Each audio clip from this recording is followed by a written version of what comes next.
sciencey book,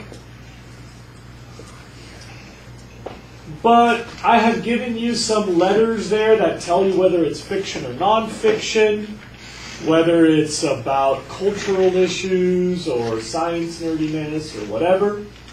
And the number of stars is just how valuable I found it. I've read all of those. Some of them are just like a couple of stars because they're cool if you're that type of nerd, but otherwise not worth it.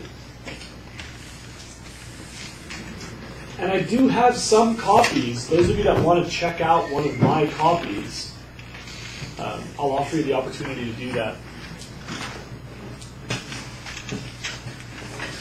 Would anyone like to ask me anything about the winter break reading assignment or the Unit 6 paperwork? Yes? So for the quiz part, you basically get like the 5 extra credit points based on how well you do. Yeah, of the 6, I believe you can pass on 1, so it's graded out of 5. And if you answer 2 of the 5, you get 2 of the 5 points. Well, I might be lying. I gotta check the. It might be all or nothing. Yeah, I think it's all or nothing. Yeah, it might be because you gotta finish the book. Yeah. Are they like really hard questions? You know, they're detailed, but they're not horrible. Like, usually if you've read the book, you'll be fine. But I gotta warn you, you gotta finish it. You don't have to sign up for a single book, so if you start one and you don't like it, you can switch books. But you do have to read one book from beginning to end to answer the questions. Yeah? If you choose your own book, it says you get 1 to 2 additional extra credit if the review is helpful. So Yeah. you don't get that if you don't choose your own book. Yeah, a lot of the kids will be like, yo, I found this book. It's called the Old Testament. I thought it was really neat for science class. And I'll be like, yo, thanks for doing all that work, but that's just not appropriate for a science class. And so you don't get the bonus research points if it's not a good fit. If you read more than one book, you get them. No, I mean that, seriously, for like some kids, reading is really challenging or they're really busy and so they don't have the same access. And for some kids, like, if you got a broken leg, you could get like 17 books read, and like that might not be as fair. So I just did 1. Yeah. So you said we have to tell you or show you the book that we're going to read, but what if we change like during the No, you just really want that you read past tense. You don't have to sign up for one in advance. okay. Who else? Does it say that the one before you did it? Does it say How it? you said that? You show me after when you get back. At the end of the quiz. You're like, here's my copy. Anybody else? So how long are the books?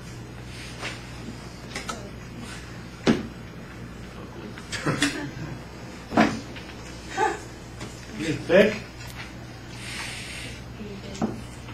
Yes.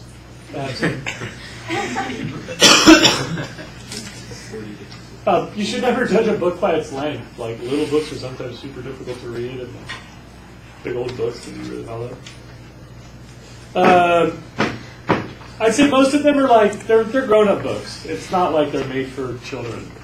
So they're probably what you would consider to be like,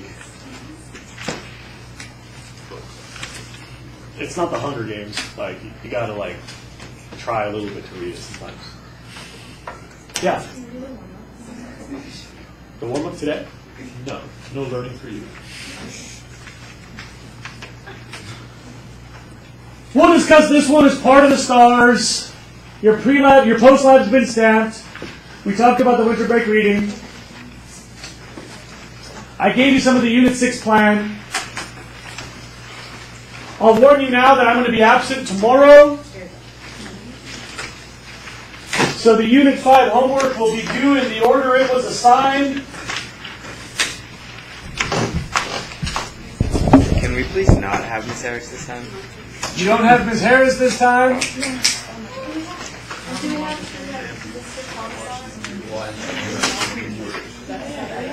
Get ready for this. You know who's going to give you your exam tomorrow? Mr. Ruggieri. Yay!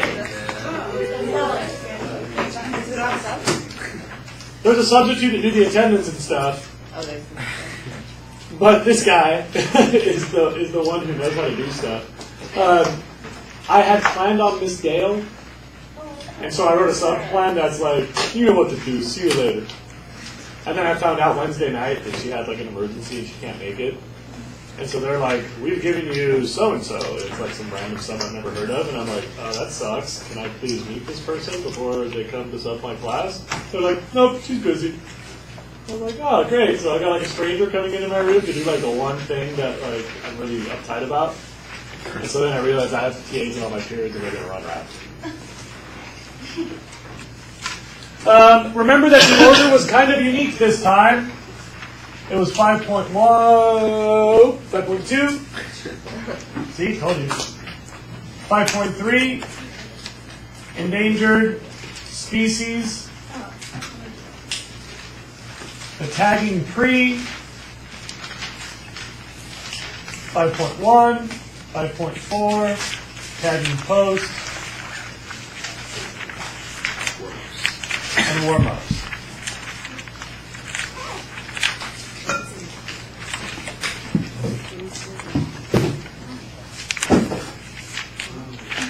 All right, stars in Unit 5 goes pretty fast because there's not a lot of study goals and there's not a lot of vocab. And get ready.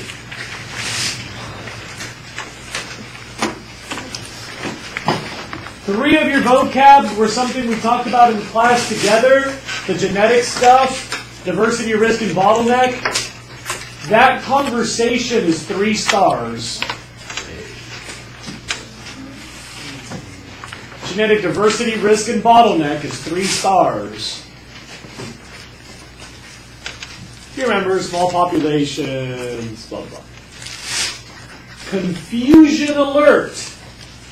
Do not confuse richness, evenness, dominance, diversity. Those are different. Don't confuse them. 1 star for maximum sustainable yield. 1 star for minimum viable population. 1 star for optimum sustainable population. 1 star for endangered and threatened species. Are there any questions about the vocab? 1 star for study goal number 2. 1 for number 4. 1 for number 8.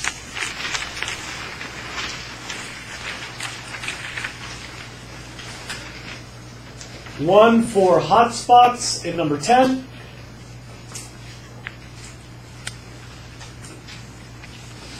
I don't know how to give stars for number 11. I know it's a big deal. I know it's like cutting edge management practice.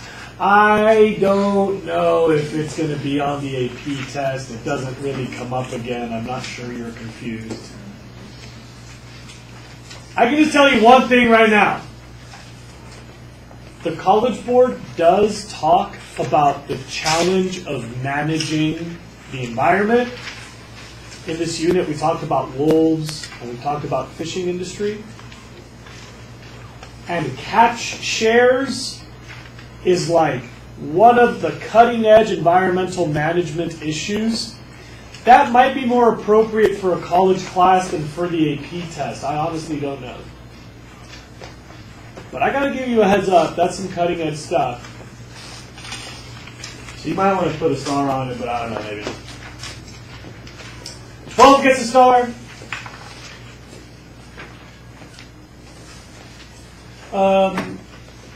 Lexi, in Alaska, do you know if the regular take quotas can be transferred? Are they transferable? Yeah. Like you can sell your halibut allotment to a neighbor? A lot of people have to for the other generation. So they can be transferable. Can they be sold? Yeah. And it's a percentage of the total annual halibut quota? Yeah. And has that annual halibut quota been growing? I don't know. Okay. Number 19 gets 2 stars. We talked yesterday about ecosystem shear and stuff.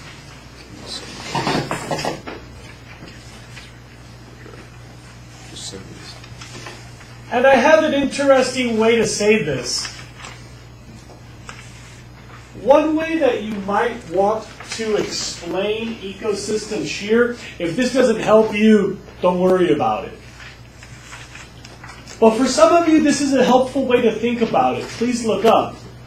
As climate changes, individual species can adjust by quote-unquote chasing their niche. That means, for example, that trees go north or that flowering plants go uphill. But migrating species change their niche by changing their timing.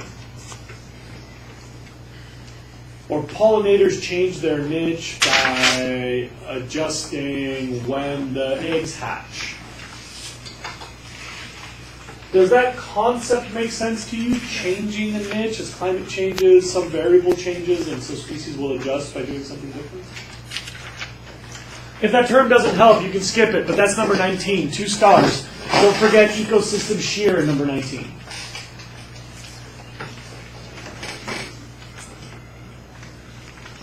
Number 20, 1 star, and that's today's warm-up, and I'd like to talk about it now. Number 20.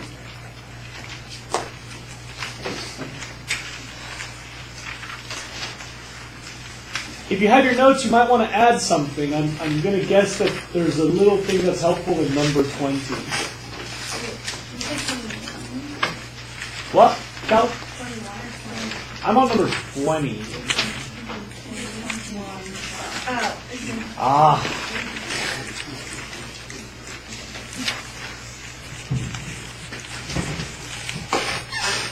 In number 20, I said, what are some of the characteristics that make a species especially susceptible to climate change? And I'm hoping you'll remember the day of your endangered species assignment, when I gave a little lecture up in the front with the overhead projector and writing on the clear stuff, and you took a bunch of notes. Do you remember those notes? And we had the characteristics of species that are likely to go extinct. Remember, they're big. They breed slowly. They take a long time to reach maturity. Remember all that crap? Those are the same characteristics that make a species susceptible to climate, with one extra problem. Some species are not especially likely to go extinct, except they have what's called poor dispersal or low colonization potential. In other words, they can't move very well. Some species, they just can't travel. They can't chase a habitat very well. They're kind of locked in. So I've got a perfect example. The pika is a high elevation rodent. I think they're one of the smallest rodents. They're really cute. They're technically rabbits, but they look like mice. Anybody ever seen a pika in the high elevations? They only live above like 8,900 feet or something, above 9,000 feet. They're these little tiny critters like this, the pika. They're small. They make a ton of babies. They breed like crazy. They're rabbits. You wouldn't think that they're especially likely to go extinct, but you've got a problem. They only live at the tops of mountains. So once climate changes, they can only go uphill until they run out of uphill. Because they can't spread to another place, they're especially likely to go extinct from climate change. Because they cannot chase their niche. They don't have the opportunity to disperse. They can't colonize new places where they might otherwise survive. They can't buy an airline ticket to Alaska.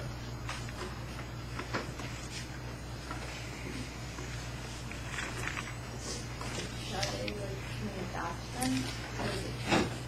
If climate had changed more slowly, that would make sense, but pika are now threatened and will soon be listed as endangered. Because climate is changing too quickly, and basically, we've already measured that pika have been traveling uphill, but most of their range, they're about as up as they can get. So as those habitats warm up, they're warming more quickly than their genes can change, so they can't adapt to survive higher temperatures. They just adjusted by changing their habitat, and so they can't disperse anymore. They're so cute. My daughter finally saw her first pika this summer. She was really excited. They really did. All right, more stars. 23 gets 2 stars. 25 gets 1.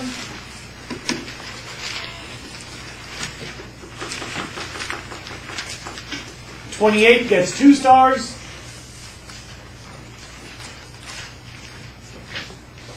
Number 29. You may have taken some notes based on my PowerPoint about trawling and longline and all that stuff. It's the industrial scale. That's so dangerous. That gets 1 star. Number 30 gets 1 star. 32 gets 1 star. And finally,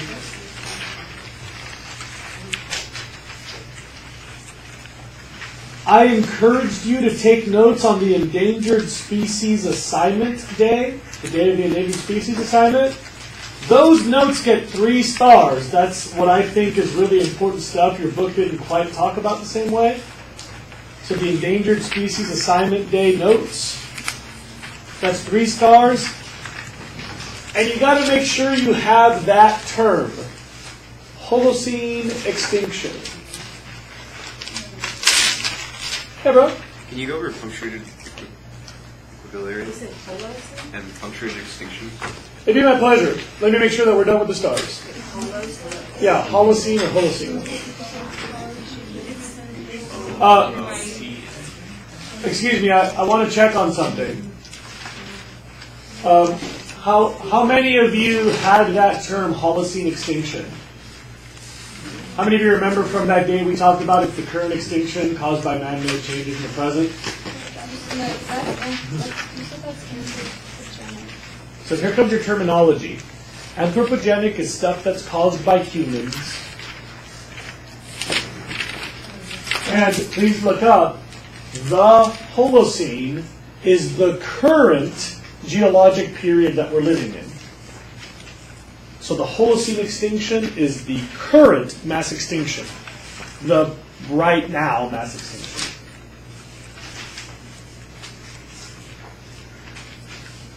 You are living in the Holocene. That's our geologic period. That's just what the current time period is called. So it's like the Jurassic period. Yeah, Jurassic, Triassic, Tertiary, this one. Yeah. What period is Alex Wilson in? This period is one period. And then It's definitely in the Triassic period. Yeah. Do you think we'll survive the Holocene extinction? Well, it's kind of an arbitrary question because we're the ones that are giving it the name. So it won't be over until we're not naming it anymore, and so it'll only be the end of the Holocene when we're gone, I think. So anyway, that's kind of a made-up answer. Well, like, My hunch is no. Just to put this simply, I don't think our species has too many hundreds of years ahead. okay, well, I was thinking like maybe we could figure out a way to focus with the environment without harming it. So that would be the end of the Holocene extinction. Yeah, and if you're asking me what I feel is the potential for that, I don't think that's a very promising prospect. Especially because I think for a bunch of reasons that only come together at the end of the unit, I think as a species, we're increasingly fragile.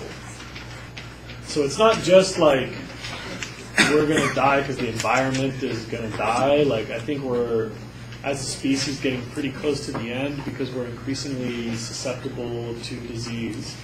I think we're we're more and more likely to lose the evolutionary arms race against disease. All right. I want to make sure that you don't have any questions on 5.1 and 5.4, but by discussing number 20, I am done with the notes I planned in this unit.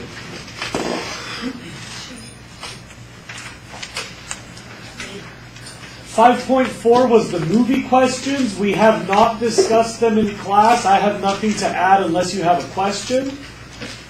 Any study goals, any vocab? If not, we can talk about winter break reading books. If not, we can talk about My Awesome Life. Well, what was the book that you said you read that you really liked because it said it's because There's a couple. finish your question. okay, it was where the Earth was dying, so everything was just breaking down, and none of it was actually being turned into a new life form. Was that movie? Oh, I know what I think you're talking about. And you gave it to your dad. Yeah, I got you, bro. A, it's not on this list. B, you don't get extra credit for reading it, but I highly recommend The Road by Cormac McCarthy. Yes? I was asking this question yesterday, but we didn't really focus on it. It was kind of line about the Grizzlies.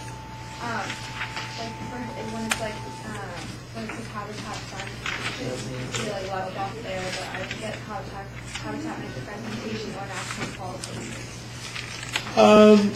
So they're threatened by genetic discontinuity. And I think that the issue is we can't move them because they're endangered, so we have to, for some reason, we have to delist them. I don't really remember that detail in the article. Yeah? For the packet, homework packet, when you say endangered species, do you mean the notes also, or just the... Just the part that got stabbed, your little write-up section, your write-up part. If your notes are attached, whatever. Oh, we should do those notes? In case anybody's, just to clarify a policy issue, if it's not stamped, I don't need it on the day of the exam. All I need is evidence that you were ready for class during the unit. Except for the warm-up, yeah.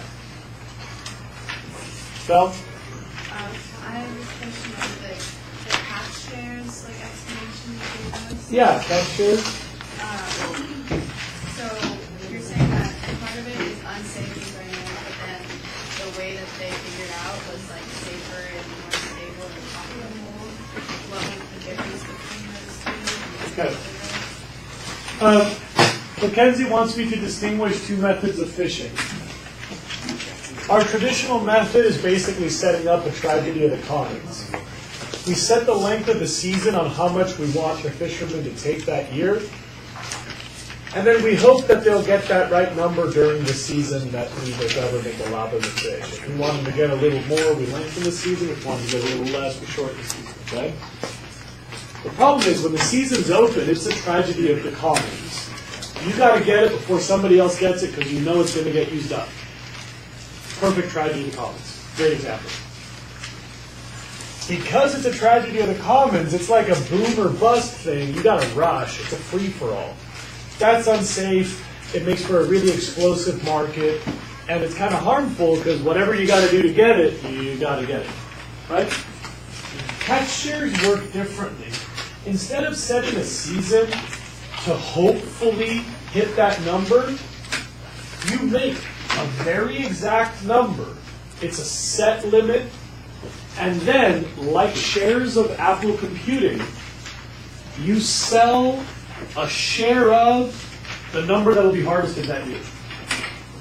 So imagine, we say we're going to take 5 lobster this year, and each of you gets 1/5 of that total.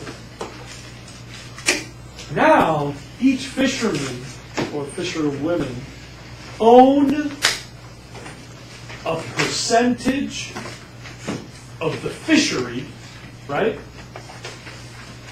If the fishery does better, imagine that next year we let you take 10, you still own a fifth of that, right? So you can treat it like an investment. If the fishery does better, you get more fish, you get more money. Does that make sense? So watch. There's no rush because you know you're going to get a fifth no matter what happens. There's no frenzy. That makes it safer for you. That makes the price more stable. And that gives you an incentive to conserve. That's a really big word. Fel, does that distinguish the two fisheries, Fels? Yeah. No? So with that, won't you pretty much always have people illegally taken? Both of these are cheatable. The only thing to stop you from cheating here is fear of law enforcement. Here, you should still be afraid of law enforcement, but there's a separate issue. You're stealing from your investment. If you own stock in Apple, you could steal from Apple. But that might not be smart for you, right? So this is a double. What are people who don't have shares? That's the same as people not having a license fishing or fishing outside of the season. These are both cheatable. The difference is you have an additional incentive not to cheat because you own the future of the fishery. Hughes? The catchers, is it only like big companies that get shares? It depends how it's managed, and I have to tell you that the part that bursts the bubble most often, like the biggest obstacle to doing this right is figuring out who gets to fish. Like honestly, the touchiest subject is who gets a share. Punctuated extinction and speciation. In the history of life on Earth, we see two categories of extinction. The day-to-day, all-the-time replacement background extinction. It's called replacement rate extinction or background or there's another term that I gave you earlier, I can't remember. Base level extinction. That's like the couple species a year. They're losing in the evolutionary sense or they get crushed by a new disease or just chance leads to their extinction, whatever. In addition to that, we see these few global die-offs. 90% of the life on the planet, 87%, 65%, 91%, like huge percentage of the life on the planet. The funny thing is, if you've got, let's simplify, 5 million species on the planet, after a mass extinction event, within a few million years, you're back to about 5 million. The net biomass of the planet is almost always the same because there's only so much water, so much sunlight, so much material. That's fixed, right? Yeah. So the volume of biomass is usually the same. And the breakdown into niches is usually about the same. That's the punctuated equilibrium part. On either side of these mass extinctions, there's roughly the same amount of life and the same amount of species, give or take a little variation. One caveat is we've added numbers when we came onto land and when we moved into the air. Okay, so aquatic life to aquatic life stays the same. Aerial to aerial life stays the same. But sometimes you add it. Okay. When all that stuff dies off at once in a mass extinction, that's called a punctuated extinction event. That leaves a bunch of open niches. So whoever survives that extinction event, they spawn what's called a punctuated speciation, which is a whole bunch of new niches. Sorry, new species to fill those empty niches. Is there a name for that species that goes through? There may be, and I don't know. You could call it the survivor, the relic species. Some people call them relics because they're the one that made it through from a long time ago. You can imagine, like, before the dinosaurs and after the dinosaurs. You know, there used to be, like, shark-like dinosaurs. The dinosaurs died out, but a fish spread to become the shark-like shark. And there used to be dolphin-like dinosaurs, but a mammal spread to fill that niche pretty quickly. That's what we call punctuated extinction on one side and speciation on the other, creating the equilibrium. All right, thanks. Yeah. What else? So there weren't any stars in 34 or 39, right? I believe not.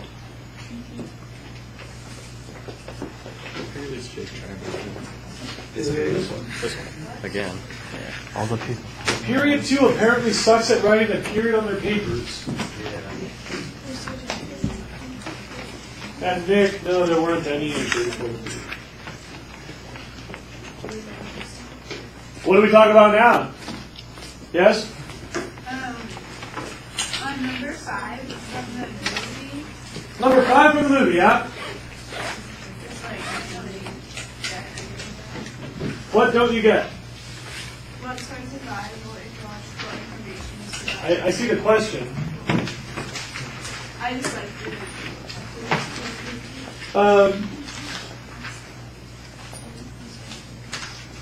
I guess probably the best, the simplest answer for you would be what we call the benchmark concept. You can sort of generate a target for conservation. You can see what happens in the absence of humans. It's called a benchmark. It gives you like the control group to compare disturbance against. You know what I mean by that? Like control group, like it lets you see what happens in nature when humans aren't around. In this case, it showed you the density of hornbills and how hornbills interact when humans aren't around, so you can modify farming practices to protect hornbills. You dig, bro?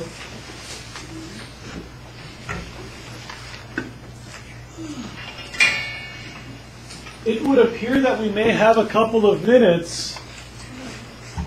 We've got 7 minutes before your exam. Yeah? Can you go over the STAR movie questions?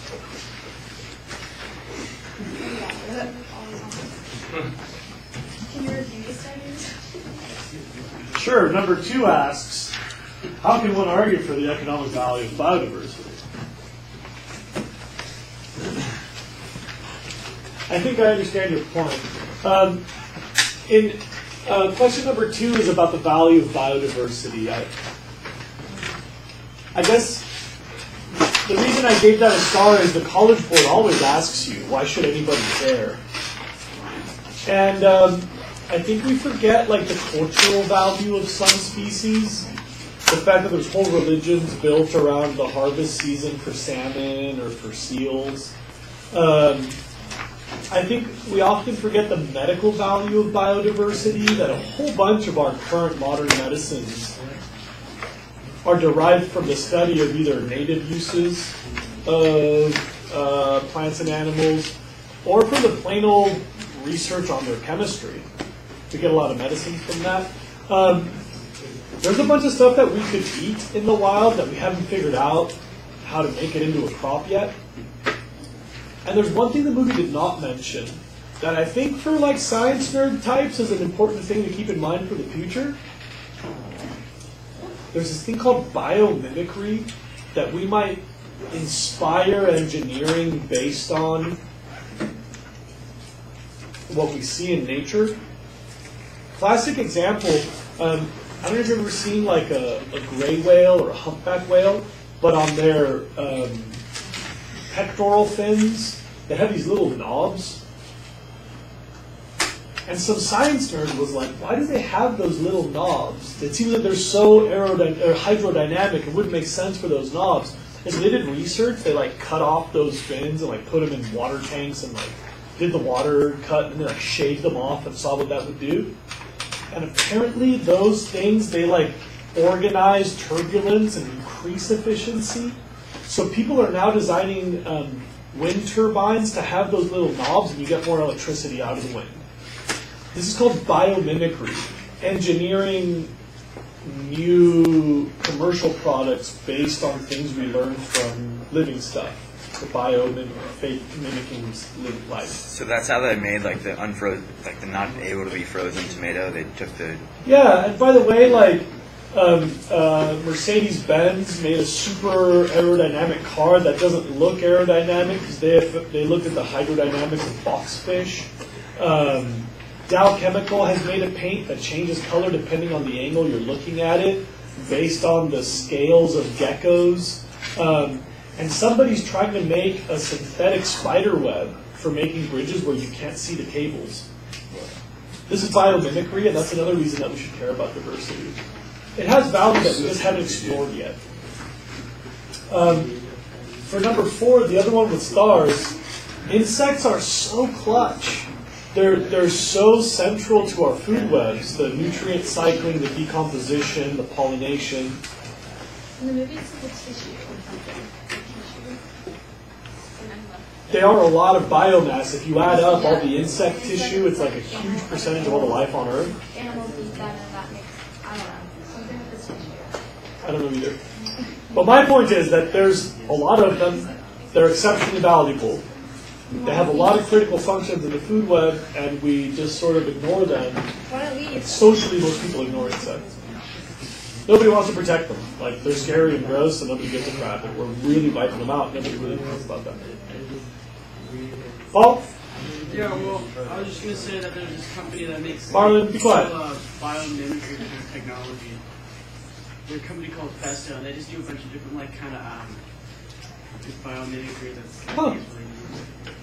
It's like a really rapidly growing field in like nanotech and materials engineering.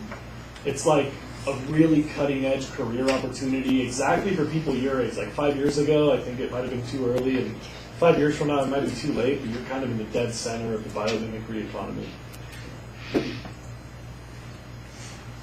What else? We're down to like a minute or two. Talk about growing beards.